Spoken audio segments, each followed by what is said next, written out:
सबको जय मसीह की। खुदावंद यीशु मसीह में मैं विश्वास करती हूँ कि आप सब खुश हैं, बहुत आनंदित हैं और परमेश्वर में आगे बढ़ रहे हैं।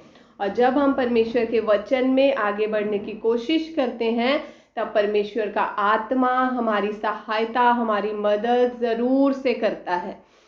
और आज फिर एक बार खुदा ने हमें ये सुंदर समा दिया है जिसमें हम परमेश्वर के नाम को महिमा दे सकें, उसके वचन में से आज फिर से कुछ सीख सकें कि आज परमेश्वर का आत्मा हमें क्या सिखाना चाहता है, कि आज परमेश्वर का आत्मा हमें अपने वचन में से किस बात को हमारे जीवन में रखना चाहता है। आइए आज हम सब मिलकर इस वचन को सीखेंगे कि परमेश्वर का आत्मा आज हमसे क्या बातें करना चाहता है।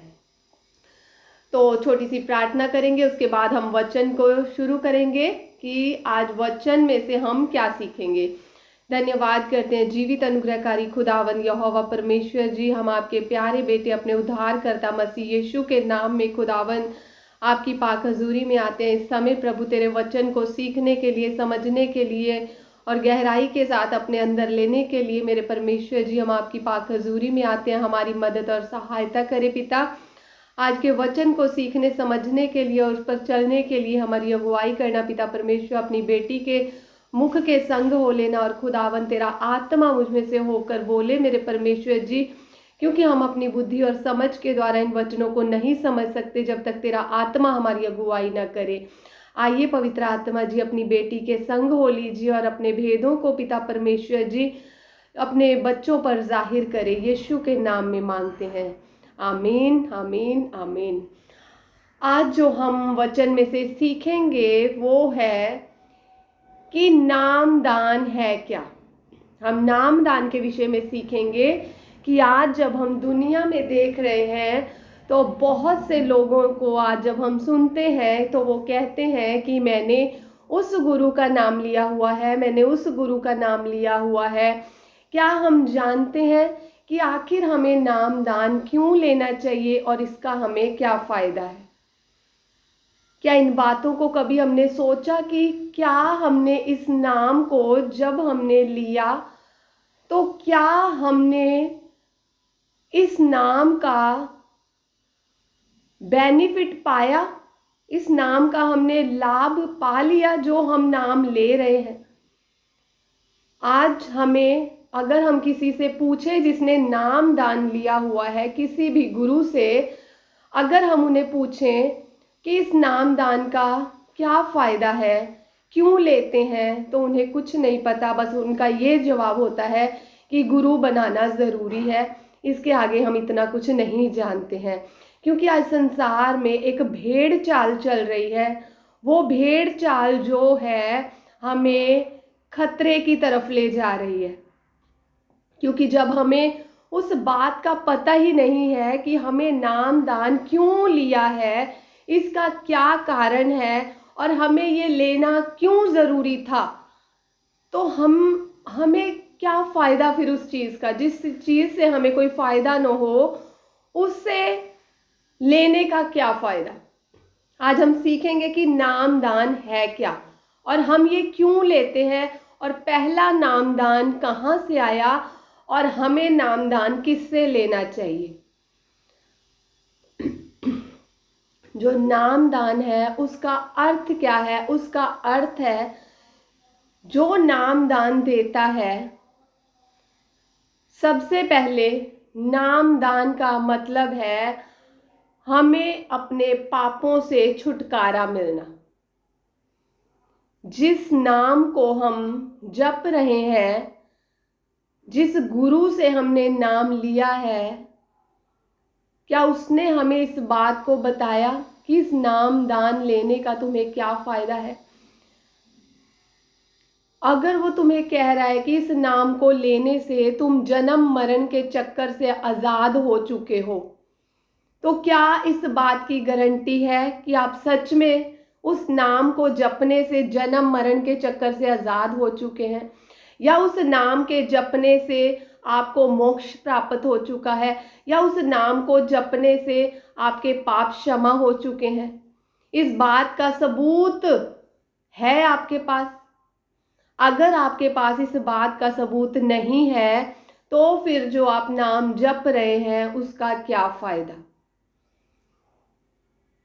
जो काम हम कर रहे होते हैं उसका हमारे पास प्रमाण होना बहुत ज़रूरी है, सबूत होना बहुत ज़रूरी है कि इस चीज़ को पाने के बाद, इस चीज़ को हासिल करने के बाद हमें ये बेनिफिट मिलेगा।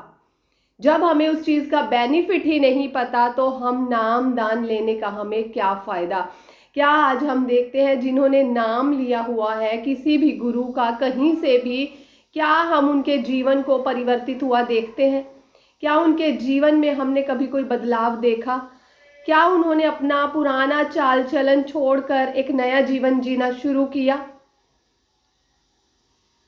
तो अगर हमारे जीवन में ये सब चीज़ें नहीं है तो हमारा नाम लेना जो है व्यर्थ है। आखिर नाम दान है क्या? नाम लेने का अर्थ है अपने पापों से क्षमा पाना। और ये पहला नामदान कहाँ से आया, आज ये हम देखेंगे कि ये कहाँ से इसकी शुरुआत हुई और किसने पहला नामदान दिया। ये जो नामदान की रीति चलकर आई है ये भी पवित्र शास्त्र परमेश्वर के वचन में से ही आई है, क्योंकि जो पहला नाम दिया वो स्वर्ग से दिया गया और यीशु मसीह का नाम दिया गया। लिखा है मत्ती की अंजील उसका 1 अध्याय वचन 21 में आपके लिए पढ़ूंगी। वह पुत्र जनेगी और तू उसका नाम यीशु रखना, क्योंकि वह अपने लोगों का उनके पापों से उद्धार करेगा।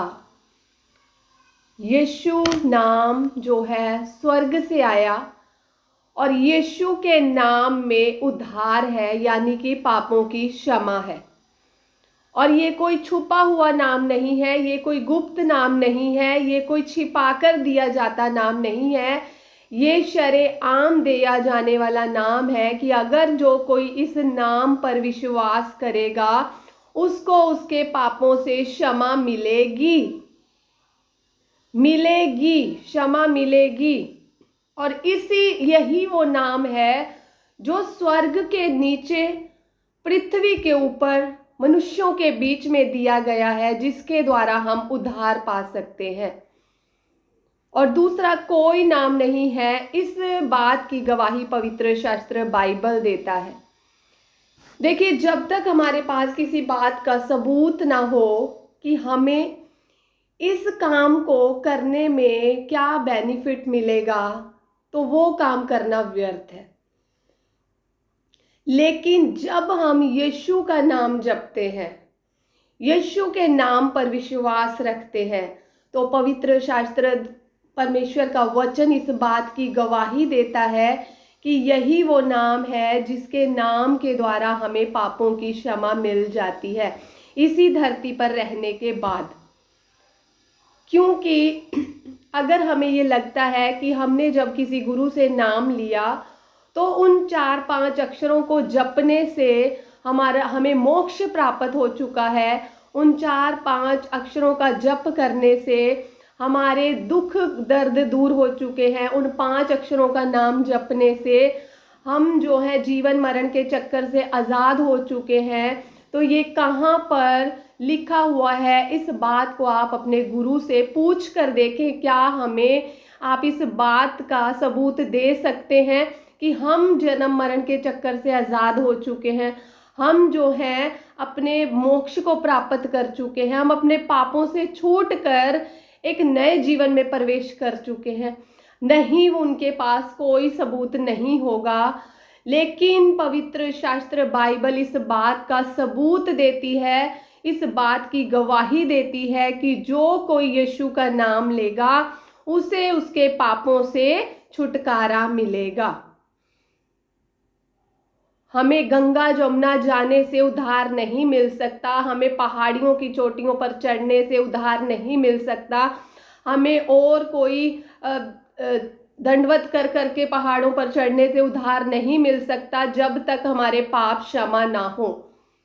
जब हमारे पाप क्षमा होंगे तभी हमें उद्धार मिलेगा, क्योंकि अगर ये बात ये शुरू से एक बात सुनने में आ रही है कि हमें जो है 84 लाख जूनियां भुगत कर ये इंसान का जो जामा है वो मिलता है, ऐसा कुछ नहीं है।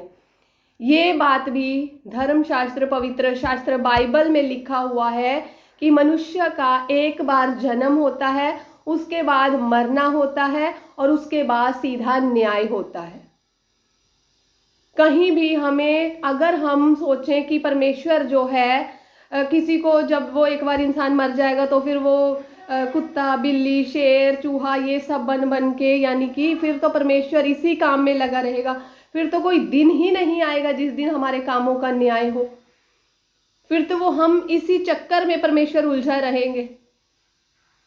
तो ऐसा कुछ नहीं है, क्योंकि इंसान सिर्फ एक बार इंसान बनता है, उसके बाद जब वो मरता है इस पृथ्वी पर, उसकी जो यात्रा है खत्म होती है, उसके बाद सीधा न्याय होता है। और वो न्याय का दिन ठहराया हुआ है, उसमें सब का न्याय होगा, कामों के अनुसार न्याय होगा। तो आगे हम देखेंगे कि ये जो नामदान है वो इसी नाम से हमारा उद्धार होगा, दूजा कोई नाम नहीं है। आइए हम देखेंगे कि ये कहाँ पर लिखा हुआ है कि इसी नाम से हमारा उद्धार होगा और कोई दूसरा नाम नहीं है। लिखा है प्रेरितों के कार्य 4 अध्याय 12 में लिखा है, किसी दूसरे के द्वारा उद्धार नहीं, क्योंकि स्वर्ग के नीचे मनुष्यों में और कोई दूसरा नाम नहीं दिया गया जिसके द्वारा हम उद्धार पा सके।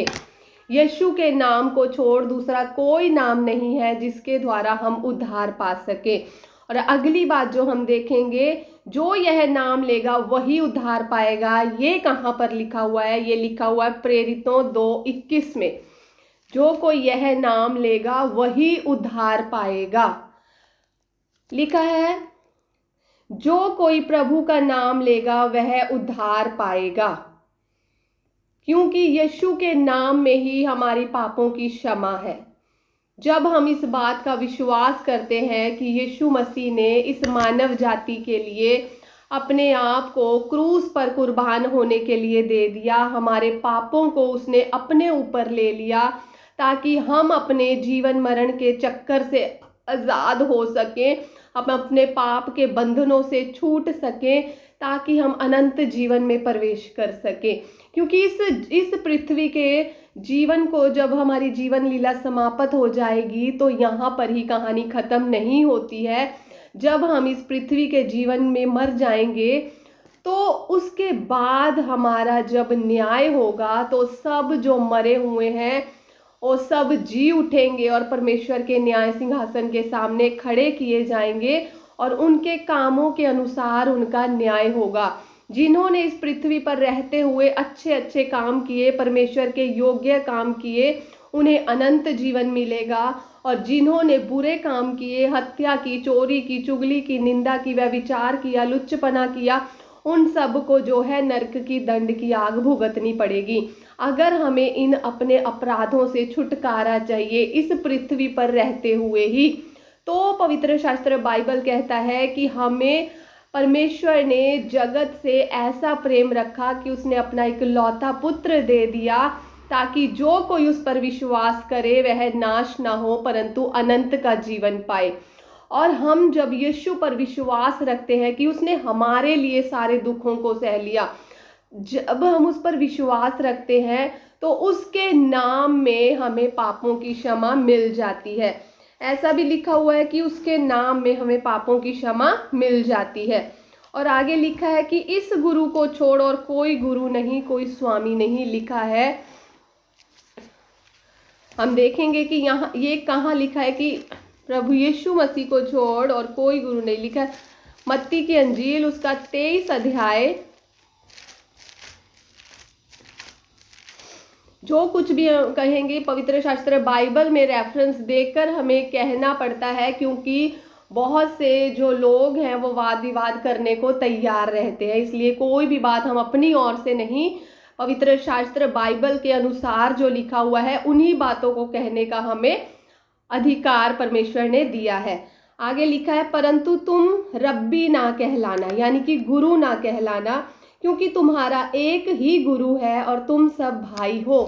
पृथ्वी पर किसी को अपना पिता ना कहना, क्योंकि तुम्हारा एक ही पिता है जो स्वर्ग में है। और स्वामी भी ना कहना, क्योंकि तुम्हारा एक ही स्वामी है, अर्थात मसीह। यीशु मसीह ही जो है गुरु है, स्वामी है, पिता है, परमेश्वर है। और उसी के नाम में हमें पापों की क्षमा जो है मिलती है इस पृथ्वी पर रहते हुए ही। अगर हमें मोक्ष प्राप्त करना है, अगर हमें अपने पापों से छुटकारा पाना है, तो पवित्र शास्त्र बाइबल, परमेश्वर का वचन इस बात को कहता है कि हमें यीशु मसीह पर विश्वास करना होगा। जो कोई उस पर विश्वास करेगा उसको उसके पापों से क्षमा मिलेगी। तो जो नामदान है वो है परमेश्वर की ओर से आया हुआ यीशु का नाम दिया। और देखिए इस नाम को परमेश्वर ने कितनी महत्ता दी, अब इस बात को हम देखेंगे। और कौन हमारा उद्धार कर सकता है, फिलिपियों उसका 2 अध्याय, उसमें लिखा हुआ है, इस कारण क्योंकि प्रभु परमेश्वर यीशु ने पिता की सारी मर्जी को इस धरती पर पूरा किया। पिता ने जैसा जीवन उसे जीने के लिए यहाँ पर भेजा वैसा उन्होंने जीवन जिया। पिता ने जिस कार्य को करने के लिए यहाँ पर भेजा उस कार्य को यीशु मसीह ने इस पृथ्वी पर पूरा किया। पिता ने कहा कि तू गाली अगर तुझे कोई दे तो गालियां तूने नहीं देनी, बुरा कोई कहे तूने बुरा नहीं कहना, अगर तेरे को एक गाल पर थप्पड़ मारे तो दूसरा तूने नहीं करना। जो बातें प्रभु यीशु मसीह ने अपने मुख से कही दूसरों को समझाने के लिए, सिखाने के लिए, तो उन्होंने उन्हीं बातों को अपने शरीर में रहते हुए इस पृथ्वी पर पूरा किया। उन्होंने गाली के बदले गाली नहीं दी, उन्होंने मार के बदले किसी को नहीं मारा, बुरे का बदला बुराई के साथ नहीं वरन भलाई के साथ ही दिया। जो उसके ऊपर जो उसका विरोध भी कर रहे थे उनको भी प्रभु यीशु मसीह ने जो है चंगा किया। मुर्दों को जिलाया, लंगड़ों को चलाया, अंधों को आंखें दी, बहरों को सुनने की शक्ति दी, जन्म से लंगड़े को चलने की शक्ति दी, कोढ़ियों को शुद्ध किया। बहुत से काम यीशु मसीह ने इस पृथ्वी पर रहते हुए किए। क्यों? क्योंकि उसने हम सब से प्रेम किया और उसने जैसा जीवन कहा कि ऐसा जियो वैसा जीवन जीकर दिखाया। क्योंकि असली गुरु वही है जो जिस बात की शिक्षा दे उस पर खुद भी चलता हो, और गुरु वही है जिसने कभी कोई पाप ना किया हो, और गुरु वही है जो इस धरती का ना हो। यीशु मसीह इस धरती के नहीं, वो सीधा स्वर्ग से आए थे। वो पिता की मर्जी के अनुसार उसने एक कुंवारी के गर्भ से जन्म लिया पवित्र आत्मा की सामर्थ्य के द्वारा, क्योंकि पिता के लिए कोई काम मुश्किल नहीं है। अब बहुत से ऐसे उठते हैं कि किसी कुंवारी के द्वारा कैसे कोई जन्म ले सकता है, लेकिन परमेश्वर के लिए कुछ भी नामुमकिन नहीं है। प्रभु यीशु मसीह ने कुंवारी के द्वारा जन्म लिया और वो पवित्र आत्मा की सामर्थ्य से इस पृथ्वी पर आए। इसीलिए उन्हें पाप क्षमा करने का अधिकार है, इसीलिए उन्हें मुर्दों को जिंदा करने का अधिकार है, क्योंकि यीशु मसीह खुद मुर्दों में से तीसरे दिन जिंदा हो गए। आज तक हमने कभी नहीं सुना कि कोई कभी मरकर जिंदा हुआ हो सिवाय यीशु मसीह नासरी के। वो खुद भी मुर्दों में से जिंदा हो गए और जो उस पर विश्वास करते हैं उन्हें भी वो मुर्दों में से जिंदा करेंगे। और आगे लिखा है, उन्होंने अपने आप को दास बनाकर इस पृथ्वी पर रखा, अपने आप को दास, जबकि परमेश्वर था वो, उसने परमेश्वर को अपने आप को परमेश्वर नहीं, अपने आप को दूसरों का दास बताया। इसी बात से परमेश्वर ने प्रसन्न होकर उसे कहा, फिलिपियों 2 उसका 9 में लिखा है, इस कारण परमेश्वर ने उसको अति महान भी किया। लिखा है, वरन अपने आप को ऐसा शून्य कर दिया, दास का स्वरूप धारण किया और मनुष्य की समानता में हो गया, मनुष्य के रूप में प्रकट होकर अपने आप को दीन किया, यहाँ तक कि आज्ञाकारी रहा कि मृत्यु को भी सह लिया। परमेश्वर की उसने यहाँ तक आज्ञाकारिता की कि उसने परमेश्वर के कहने के अनुसार उस मृत्यु को भी गले लगा लिया जो असहनीय थी। इस कारण, क्योंकि उसने पिता की मर्जी को पूरा किया, पिता ने उसे अति महान किया। और क्या किया? इस कारण परमेश्वर ने उसको अति महान भी किया और उसको वह नाम दिया जो सब नामों से श्रेष्ठ है। यीशु नाम सब नामों से श्रेष्ठ है। यीशु नाम सब नामों से उत्तम है। यीशु नाम सब नामों से बड़ा है, कि जो स्वर्ग में है और पृथ्वी पर और पृथ्वी के नीचे हैं, वे सब यीशु के नाम पर घुटने टेकें और परमेश्वर पिता की महिमा के लिए हर एक जीव अंगीकार कर ले कि यीशु मसीह ही प्रभु है। इस बात को पवित्र शास्त्र बाइबल कहता है कि ये पिता ने उसे वह नाम दे दिया कि जो सब नामों से उत्तम है। उसके नाम में शिफा है, उसके नाम में छुटकारा है, उसके नाम में पापों की माफी है, उसके नाम में जीवन मरण के चक्कर से आज़ादी है, उसके नाम में अनंत जीवन है। उसके नाम पर जब हम अपने घुटने टेकते हैं, उसके नाम अपनी जुबान से अंगीकार करते हैं कि यीशु मसीह ही परमेश्वर का इकलौता पुत्र है, तब हमें उद्धार मिल जाता है इसी धरती पर। तब हमें मोक्ष मिल जाता है इसी धरती पर। हमें यहाँ वहाँ भटकने की ज़रूरत नहीं पड़ती। हमें यहाँ वहाँ अपने माथा झुकाने की ज़रूरत नहीं पड़ती। हमें कोई बलिदान करने की ज़रूरत नहीं पड़ती। हमें कोई जादू टोना करने की ज़रूरत नहीं मिलती। सिर्फ हमें क्या करना है? यीशु के इस नाम पर विश्वास करना होता है कि यीशु ने हमारे अपराधों को अपने ऊपर ले लिया। तो ये नाम है जो गुप्त नहीं है, छिपा हुआ नहीं है, सबके सामने प्रकट कर दिया गया है। ये नाम जो है नाम दान, इस नाम को परमेश्वर ने सबके लिए दान कर दिया कि जाओ, मैं तुम्हें अपना नाम दान में देता हूँ, इस नाम को इस्तेमाल करो और जाओ बीमारों के लिए प्रार्थना करो। इस नाम के द्वारा बीमार चंगे हो जाएंगे। जाओ इस नाम के द्वारा दुष्ट आत्माओं को निकालो। जाओ इस नाम के द्वारा जो है रोगियों को चंगा करो। जाओ इस नाम के द्वारा जो है पापों की क्षमा का सुसमाचार सुनाओ। तो ये जो नाम है, इस नाम को स्वर्गीय पिता ने पृथ्वी पर दिया है मनुष्यों के बीच में, कि जो कोई इस नाम को लेगा उसी का उद्धार होगा। दूसरा कोई नाम नहीं है जिसके द्वारा हम उद्धार प्राप्त कर सकें। तो ये है नाम दान, जो सारे मनुष्यों के लिए दान कर दिया गया। इसी नाम में हमें उद्धार मिलता है, हमें जीवन मरण के चक्कर से आज़ादी मिलती है। और अगर हमने जो हमारी बीमारियां हैं, जो पाप की वजह से हमारे जीवन में आ जाती हैं, जब हम प्रभु यीशु मसीह का अपने मुंह से इकरार करते हैं कि हे पिता, हे प्रभु यीशु, तूने हमारे पापों और अपराधों के लिए अपनी जान को कुर्बान कर दिया, हमारे लिए तूने मुक्ति का द्वार खोल दिया, उद्धार का द्वार खोल दिया, हमारा रिश्ता जो पिता के साथ टूट चुका था उसे तूने दोबारा से स्थापित कर दिया। हम तुझे अपना उद्धारकर्ता ग्रहण करते हैं। जब हम सच्चे हृदय से इस बात को मान लेते हैं, तब परमेश्वर की मर्जी है कि वो हम पर दया कर दे और वो जो बीमारियां होती हैं हमारे शरीर से जा भी सकती हैं अगर उसकी दया की दृष्टि हो जाए। इसी तरह से जब प्रभु यीशु मसीह जी ने अपने सेवा कार्य को किया, उस समय में बहुत से बीमारों को प्रभु ने चंगा किया। तब प्रभु एक बात कहते थे, क्या तू विश्वास करता है कि मैं ये कर सकता हूँ? प्रभु यीशु मसीह के पास एक उसको लेकर आए पैरालाइज व्यक्ति को, जिसे लकवे का रोगी था। 4 मनुष्य उसे खाट पर लिटाकर लेकर आए और लाकर उसे बीच में रख दिया। और फिर प्रभु यीशु मसीह ने कहा, हे पुत्र, तेरे पाप क्षमा हुए।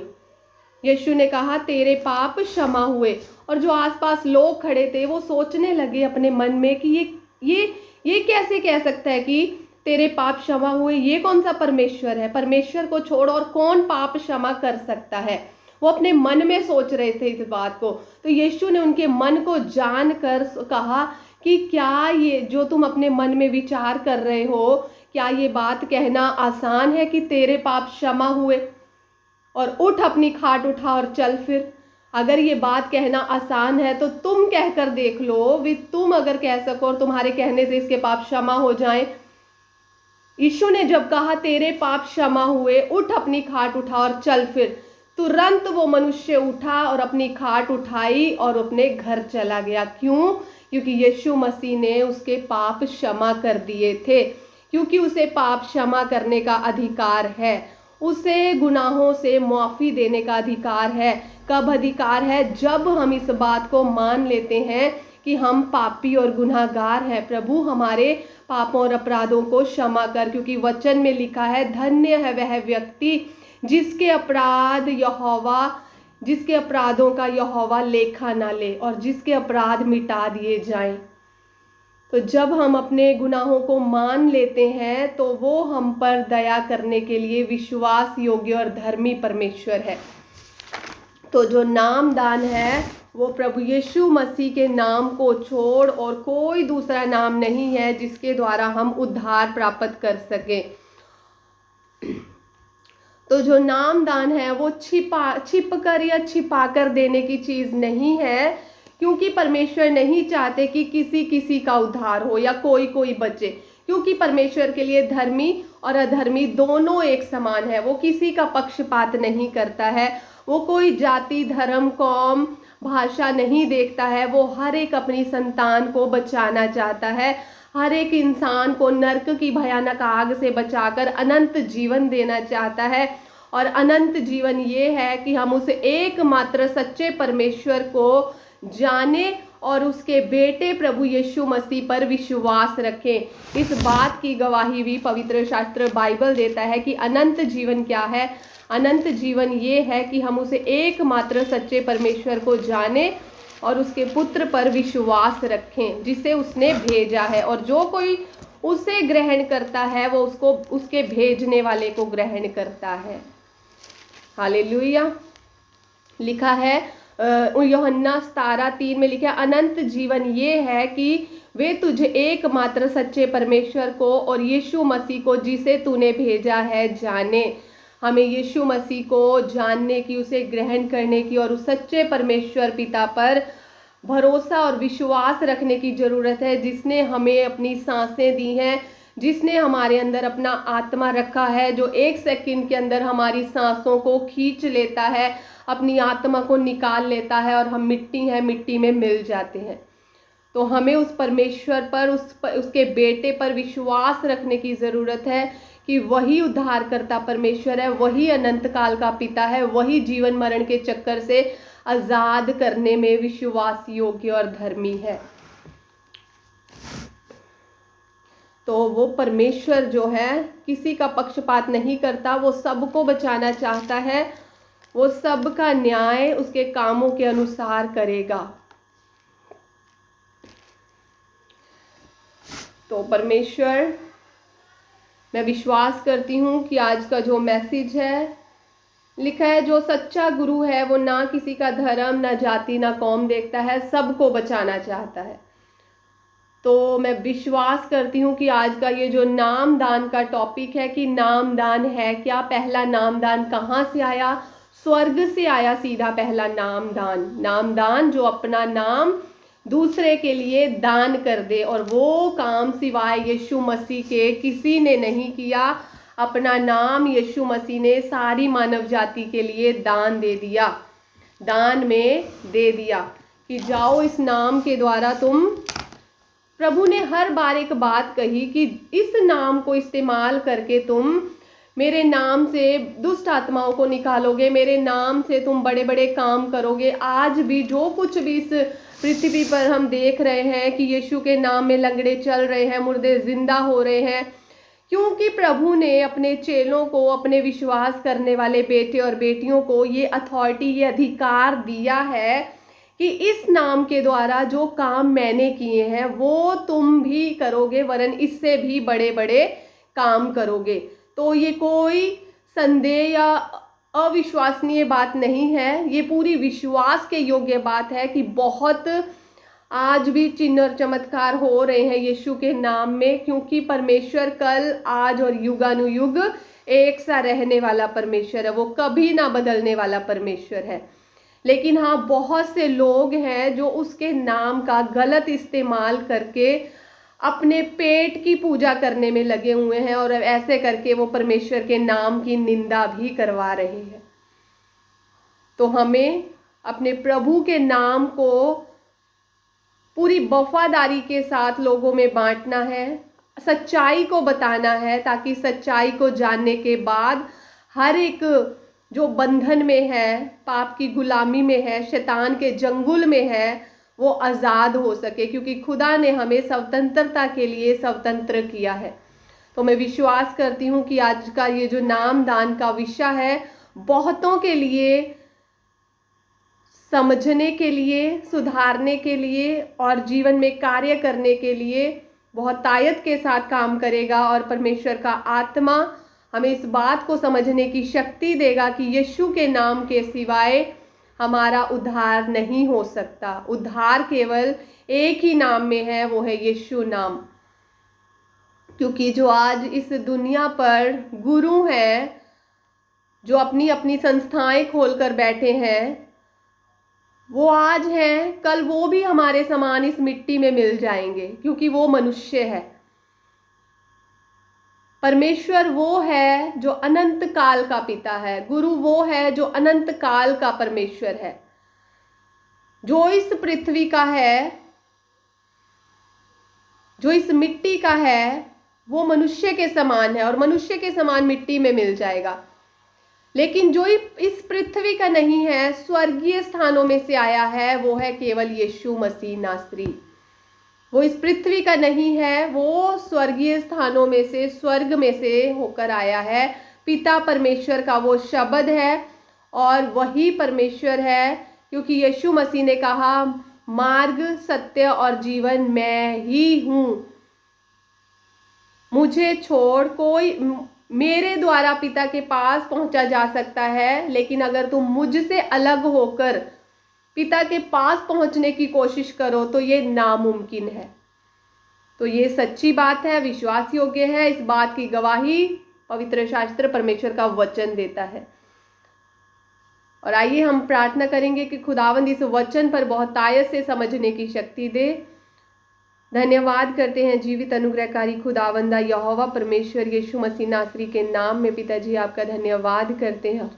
प्रार्थना करते हैं जितने भी आज के वचन को सुने मेरे परमेश्वर, उनके मनों में ये वचन अधिकाई से बैठ जाए और पिता परमेश्वर, जो ये वचन मेरे खुदावंद की उद्धार केवल यीशु के नाम में है, प्रभु जी इस बात को तेरे बेटे और बेटियां समझ सकें।